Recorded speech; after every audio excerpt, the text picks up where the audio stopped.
अलीगढ़ के गांव खिटकारी में ग्रामीणों ने जमकर धरना प्रदर्शन किया। गांव की गंदगी से परेशान ग्रामीणों ने कहा कि गांव में सफाई कर्मी जाना ही नहीं चाहते, उन्हें खुद ही नालियों की सफाई करनी पड़ती है।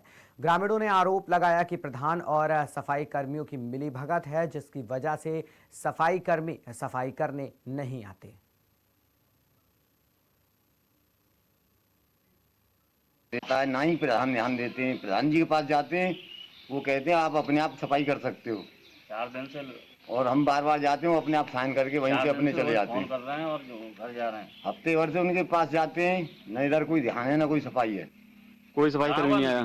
कोई नहीं आता सफाई इधर। नहीं है। गांव का पानी भी क्रॉस नहीं हो पा रहा है, नाली हटी हुई है। ये इन भाइयों ने अपने आप 4 दिन से रोज कॉल कर रहे हैं प्रधान जी के पास, और गांव के कुछ लोग भी जा रहे हैं वहाँ पे, लेकिन कोई सुनवाई नहीं की जा रही है। पूरी नाली हटी हुई है यहाँ पे। सफाई कर्मी कब से नहीं आया गाँव में? एक हफ्ते से तो इधर देखा ही नहीं हमने। एक माह से एक माह करीब 1 महीना हो चुका है, उसके बाद आया ही नहीं है गाँव में। 1 महीने से पहले कब कब आता था? लगातार आता था? नहीं, कभी यार महीने 15 दिन में आता था पहले। प्रधान के द्वारा कोई मदद नहीं मिली? भी नहीं आया सफाई प्रधान जी से कहा है, प्रधान जी कुछ नहीं सुनते। प्रधान जी क्या कहते हैं? कहते हैं हाँ भेजेंगे भेजेंगे, आज तक भेजे ही नहीं कभी। हम अपने आप सफाई कर रहे हैं, फिर क्या करें। हमारे बच्चे बीमार पड़ रहे हैं इधर। नाली हटी हुई है, पानी क्रॉस नहीं हो पा रहा है गाँव का। पहले शौच के लिए जो जंगल में जाते थे, अब तो गांव में खुद ही शौचालय बने हुए हैं, तो गंदगी और बढ़ रही है इधर। इसलिए हमें सफाई करनी पड़ती है, ना दवाई है ना कुछ है, सफाई है। जिलाधिकारी और एडीएम एसडीएम तहसीलदार के साथ स्थायी और अस्थायी रैन बसेरों का निरीक्षण किया। सर्द रात में लोगों को ठंड से बचने के लिए सरकार ने खुर्जा में 50 बेड का स्थायी रैन बसेरा बनाया है। रैन बसेरे में ठंड से बचने के लिए सारी सुविधाओं के साथ सफाई का भी खास ध्यान दिया गया है। आपको बता दें कि स्थायी रैन बसेरे का मकसद दूर दराज से आए हुए यात्रियों को ठंड से बचने और एक स्थान पर ठहरने के लिए किया गया है। खुर्जा में दौरा हुआ, किस तरह का? देखिए, जैसा जानते हैं पिछले 2-3 दिनों से ठंडक काफी बढ़ गई है। पूरे जनपद में 17 नगर पालिका पंचायतें हैं और सभी में 30 रैन बसेरे बनाए गए हैं। बुलंदशहर में 100 बेड का और खुर्जा में 50 बेड का अस्थायी रैन बसेरा बनाया गया है, जिसमें समस्त सुविधाएं सरकार के द्वारा उपलब्ध कराई गई हैं। आज मैं सारे एडीएम्स, सारे एसडीएम्स, तहसीलदार सभी निकल करके रैन बसेरों का निरीक्षण कर रहे हैं। उसमें जो लोग रुके हुए हैं उनको क्या क्या सुविधाएं मिल रही हैं उसका निरीक्षण किया जा रहा है। इसके अलावा जितने अलाव जल रहे हैं हमारे, उन पॉइंट्स को भी हम लोग चेक कर रहे हैं, क्योंकि आने वाले समय में और भी ठंडक बढ़ेगी। तो मेरा पूरा प्रयास है कि जो रैन बसेरे हों अच्छी हालत में हों, उनमें सारी सुविधाएं उपलब्ध हों। मैं यहाँ खुर्जा बस अड्डे पर खड़ा हूँ। यहाँ भी मैंने इनके स्टेशन मास्टर से बात की है कि यहाँ कोई भी व्यक्ति देर रात आए, कैसे भी आए, क्योंकि रैन बसेरा पे जो संस्था चलाती है उसके पास एक गाड़ी है, उनका नंबर यहाँ लिखवा दें, वो उस बंदे को ले जाकर के अपने रैन बसेरे में रुकवाएगी। रैन बसेरे में सारी व्यवस्था सुनिश्चित कराई गई है। इसी प्रकार बुलंदशहर में भी जो 100 बेड का रैन बसेरा सरकार ने बनवाया है, बहुत ही अच्छा है, बहुत सुसज्जित है।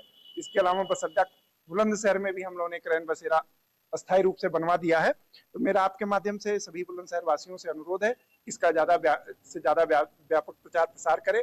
कोई भी व्यक्ति खुले में ना सोए, कोई भी व्यक्ति इधर उधर ना सोए, वो हमारे रैन बसेरों में जाकर के रुके और उसकी सुविधा का लाभ उठाए। बुलंदशहर में शिकारपुर नगर पालिका ने नगर में अतिक्रमण हटाओ अभियान चलाया है। तो बुलंदशहर से आपको खबर बता रहे हैं, जहां पर शिकारपुर नगर पालिका ने नगर में अतिक्रमण हटाओ अभियान चलाया। दरअसल अतिक्रमण से नगर में आम आदमी को काफ़ी परेशानियों का सामना करना पड़ रहा है। नगर पालिका का कहना है कि कई बार शिकायत पर भी कोई कार्रवाई नहीं हुई है।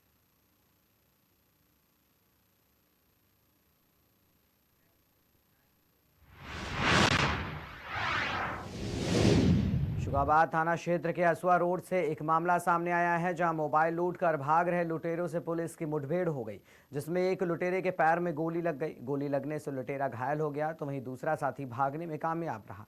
पुलिस ने घायल लुटेरे को अस्पताल में भर्ती करा दिया है। फिलहाल पुलिस मामले की जाँच कर कार्रवाई करने के लिए शुरू कर दी है। देखिए, थाना शिकोहाबाद में अभी आज शाम को एक सूचना प्राप्त हुई थी। एक विशाल पुत्र गंगालाल नाम के व्यक्ति हैं जो यादव कॉलोनी शिकोहाबाद के रहने वाले हैं। उनका कहना था कि 2 बाइक सवार जो एक काली पल्सर बाइक पर सवार थे, वो उनका एक मोबाइल वहाँ से झपट के ले गए हैं। उन्होंने उनका हुलिया भी बताया था। इसी क्रम में थाने की पुलिस सक्रिय हुई, उसने कई जगह हम लोगों ने चेकिंग शुरू करवाई थी। और यहाँ ये जो असुआ रोड है, यहाँ पर एक संदिग्ध व्यक्ति दिखाई पड़ा पुलिस को। पुलिस ने उसको रोकने के लिए इशारा किया, तो वो ये साइड का जो लिंक रोड है उस पर भागने लगा। पुलिस के द्वारा उसे रोकने का प्रयास किया गया तो उसने पुलिस पार्टी पर फायर कर दिया। जवाबी फायरिंग में पुलिस की ओर से जो फायरिंग की गई उसमें इस व्यक्ति के पैर में गोली लगी है, इंजर्ड हुआ है ये। मौके पर ही इसके कब्जे से एक 315 बोर का तमंचा बरामद हुआ है। जिस मोटरसाइकिल से इन्होंने घटना की थी वो मोटरसाइकिल मौके पर बरामद हुई है। इसकी तलाशी में इसके पास से एक मोबाइल भी बरामद हुआ है जो किसी अन्य घटना में चोरी हुआ था। इसका एक साथी भी इसके साथ में था जो यहाँ अंधेरे का फ़ायदा उठाकर यहाँ से फरार हो गया है। और जो आज की घटना में जो मोबाइल लूटा गया था वो उसके पास होना बताया गया है। उसकी पुलिस तेजी से तलाश कर रही है, जल्दी उसे भी गिरफ्तार। आरोपित का कोई और इतिहास है अपहरण? देखिए, थाना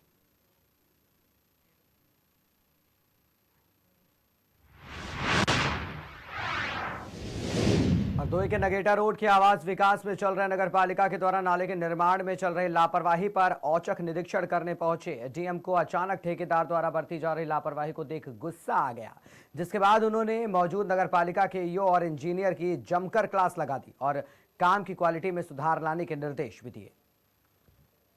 निरीक्षण किया गया है और क्या दिशा निर्देश जारी किए गए हैं? आज यहाँ नगेटा रोड पे हम लोग खड़े हैं। यहाँ एक नगर पालिका के द्वारा नाला बनवाया जा रहा है। शिकायत ये थी कि नाले का पानी सड़क पर इकट्ठा हो गया है और लोगों के घर के सामने है, लोग परेशान हो रहे हैं। उसी को देखने हम यहाँ आए हुए थे और मैंने देखा कि नगर पालिका की तरफ से 220 मीटर लंबा नाला बनवाया जा रहा है। बट नाले का जो डेस्टिनेशन पॉइंट है एक बड़े से नाले में जाके कनेक्ट हुआ है इंडस्ट्रियल किराए पर। जब मैंने वहाँ जा के देखा तो वहाँ की कनेक्टिविटी अच्छी न होने के नाते पानी का जो ड्रेन है वो अच्छे से नहीं हो रहा है। इस बारे में मैंने इंजीनियर्स को और नगर पालिका के ईओ को दिशा निर्देश दिया, इसको अपडेट कराया। प्लस जो नाला बीच में बनाया जा रहा है, जो कंस्ट्रक्टेड एरिया है, उसके पहले के नाले में जो पानी आ रहा है वो पानी को एक पंप सेट से ड्रेन करा रहे हैं। एक पंप सेट पर्याप्त नहीं है, बल्कि हो सकता है 5 से 6, 7, 8 पंप सेट लगाना पड़े। तो मैंने इनसे कहा है कि अभी पंप सेट की संख्या बढ़ाई है और पूरा पानी जो बाहर से नाले में आ रहा है उस पानी को ड्रेन करा करके जो कंस्ट्रक्टेड एरिया उसके बाहर जो नाला निर्मित हो गया उसमें ड्रेन कराया। ये दोनों समस्याएं तभी सुलझ पाएंगी जब ये कराया जाए। तो ये उम्मीद है कभी ये 2-3 घंटे ये लोग कराएंगे तो सुलझ जाएगा। सर, गुणवत्ता को लेकर भी निर्देश दिए गए। गुणवत्ता में मुझे कुछ कमी पाई है मैंने। 2 चीज़ें हैं, एक तो जो उसका कवर ढक्कन लगा रहे हैं वो ढक्कन ठीक नहीं है, ढक्कन की क्वालिटी अच्छी नहीं है, ढक्कन की साइज़ अच्छी नहीं, फिनिशिंग नहीं। दूसरे जो नाला बना रहे हैं उसकी जो वाल की विड्थ है वो 100 mm है, लगभग 4 इंच है। चौड़ाई तो पूरी है लेकिन नाले की फिनिशिंग अच्छी नहीं है और कहीं कहीं नाले को कर्व कर दिया गया है और लगता है कि नाले को अनट्रेन्ड लोगों ने बनाया है। उसको मैंने ठेकेदार से कहा कि निरीक्षण किया गया है और क्या